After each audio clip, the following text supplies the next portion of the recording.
try to put yourself in the way that the other character expresses himself or herself. And he does just that. He talks about the defense, how they're trying to make the jurors believe this and that. And then he goes to impersonate him, kind of. Fire, fire, fire. The friend revealed that she liked to light fires because for atmosphere, it's not necessary you light fires in fireplace for the heat. No, this is what sealed the deal for him, I think, when he was smart enough to know that comparing the alibi, comparing the timeline to a script, and making the jurors understand that a script has three acts, and the first and the second were written by Michelle Troconis and by Fotis Doulos. What is the third act? Don't leave it up to her, the defendant. He points to her again. Making that analogy between the alibi and the script was one of the smartest moves. I knew that she was going to be convicted. That's where acting comes into every profession. Every professional who's good in his profession, as this gentleman, his name is Sean McGuinnness, this prosecutor, knows the power of mentioning script, act, 1, 2, 3. People love movies. People love theatrical experiences, performances. They will relate to that. I thought it was the perfect ending to a perfect monologue, in his case, closing argument. During the whole trial, Michelle Troconis had her glasses on, and every time she would not need the glasses to look on her computer, she would take them from her face and she would place them on her head. She would move back and forth, back and forth, back and forth. If you do the same gesture so many times, it becomes so annoying to the jurors.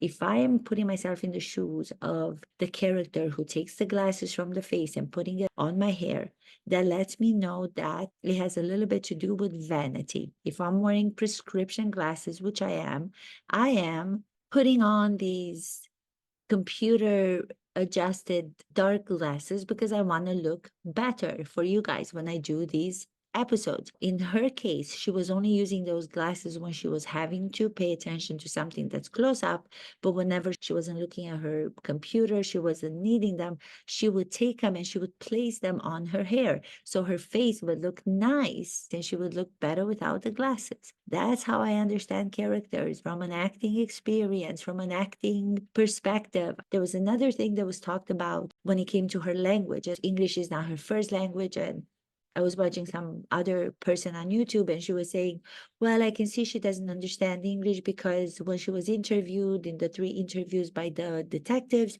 she has this in between her trying to respond because she had to have a time of thinking to translate from her language into English. The that we all do has nothing to do with language. It has to do with us people. No matter what language we speak as our primary language, we take those pauses and we make sounds like while we're trying to come up with the next thought because we're afraid to stay in the pause. We're afraid to just admit that we're thinking because we think we're not enough or sufficient and we have to rush ourselves to answer questions. We don't want people waiting for our answers. Absorb the pause and allow yourself the thinking time that you need before you go to the next line. That has nothing to do with speaking English as the second language. That pause, allowing yourself to be in that private moment, is very powerful to the audience. They can see that you haven't prepared the script. They can see that you haven't learned the role. The actor learns the role. The character doesn't. Characters are people. Another thing that he did here, which was really, really wonderful, and I tell my acting students and my actors, and I call them mine, they're not mine, but I tell them to do that all the time. If I'm describing another character, if I'm talking about something having to do with a script and I'm playing my own role, but then I'm going to describe what another character did, I always encourage them to go and try to put themselves in the shoes of the other character and try to come up with an expression that's full, with an expression that's not just from the neck up in saying and relating what the lines of the other character were, but also to try to bring in their demeanor, their comportment, their behavior. So I always say to them, try to get into the shoes of the other character. He says this, the defense says that, the defense would like you to believe this. So he takes on the part of the defense, not only speaks about the defense and remains in his role. He goes into the role of the defense by using his whole instrument, his whole body, whole instrument, which is the physicality, mental, the heart, the soul, the emotions, the sensory of the other character. That's the instrument of the actor. He does that. He goes into the expressions like this, you know. He not only talked about the defendant, but he turned, pointed, pointed, pointed, pointed this defendant, not another defendant, even though there's not any other defendant in the courtroom, there's only Michelle Troconis, but he pointed to her. It's even more powerful. She claims that when she opened the door from the car to lean out of the car, that's how she was seen by the detectives, that she was with him. She was actually driving along with him. It's not like she has no idea of what was happening because she was not near 40 Zulus. She says that she leaned out of the car because she had chewing gum on her head. So she was trying to wipe the chewing gum on the side street. Why would anybody try to wipe chewing gum or the stickiness on a dirty street cement outside? English as their first language, we tend to use our bodies more because we feel that we need the additional expression to be able to be understood, since it's not easy for us to speak English. So the first interview, she was saying, yes, I remember Fotis. And she's almost like going back and recreating in her mind where she saw Fotis. So she's pointing with her hand. I saw Fotis. He was there with Kent, the lawyer, the other guy who supposedly was part of the whole conspiracy. If he was an actor and I was working with him, then I would tell him to watch why he's making that touch to the nose. When you do something that's physical as an actor on stage and you do it more than once or twice, then it becomes something that's distracting. The audience will feel something where they will pull back from believing what you have to say, that repetitive kind of thing. So the repetitive this, when you're actually making a factual statement, that's very, very powerful. But then when you have a gesture, it's almost like a mechanical nervousness that you do without knowing. You can make that, but you have to become aware of it as an actor. So if you're doing it as an actor knowingly, rather than just do it without any kind of justification, then it becomes very annoying to the audience. It's the same thing if I were to place an imaginary cup on the table, let's just say, while I'm doing a scene, there's no cup, but there's an imaginary cup, and I place it right here.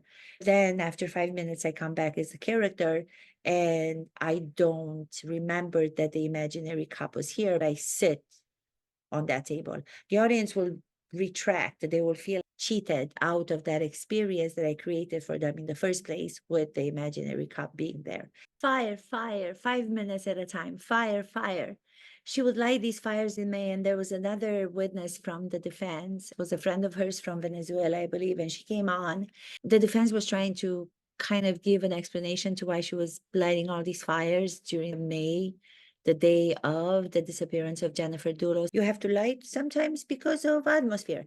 It doesn't matter what an atmosphere you want to create with a fireplace. I understand that, but if it's already nice outside, if it's hot outside, you can't enjoy the atmosphere if you're going to be heating yourself too much because the weather is nice outside. They have been referred to as timelines, but they were really just a script, weren't they? And maybe some of you remember from English class in high school, every script has 3 acts, doesn't it? The first act was the premeditation and killing of Jennifer Dulos. The second act was the cover-up through the destruction of evidence and the defendant's lies.